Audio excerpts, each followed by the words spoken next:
Ibotta problems after an Android update are usually fixed by refreshing the app, checking permissions, and making sure the app version works correctly with your phone. By the end, you'll know the steps to take when Ibotta stops loading, tracking, or working normally after an Android update. Start by checking for an Ibotta update in the Google Play Store. Open the Play Store, search for Ibotta, and install any available update. A newer app version can include fixes for problems caused by Android system changes.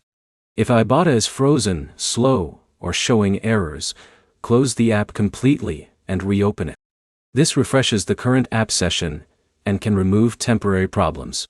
Next, restart your Android phone.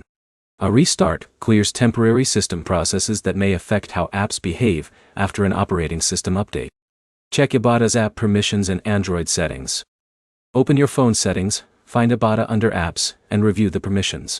If a permission was disabled during an update, some features may not work correctly.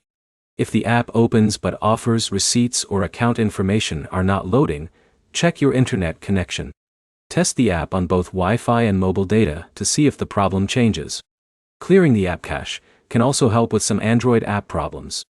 Open Android settings, go to the Ibotta app settings, and clear the cache if that option is available.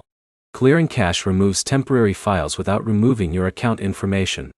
If the issue continues, reinstall Ibotta. Before removing the app, confirm that you know the email or login method connected to your account. After reinstalling, sign back in with the same account details. Make sure you are using the correct Ibotta account after reinstalling. A different login can make your previous activity or saved information appear missing.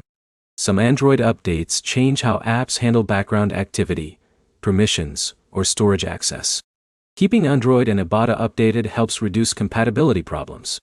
If none of these fixes work, contact Ibotta support and include details about your Android device, the issue you are seeing, and the troubleshooting steps you already completed. Main fixes are updating Ibotta, restarting your phone, checking permissions, clearing cache, and reinstalling the app when needed. Your next step is to open the Google Play Store and check for an Ibotta update before trying other fixes. If this guide helped solve your Ibotta issue, subscribe for more cashback app troubleshooting guides.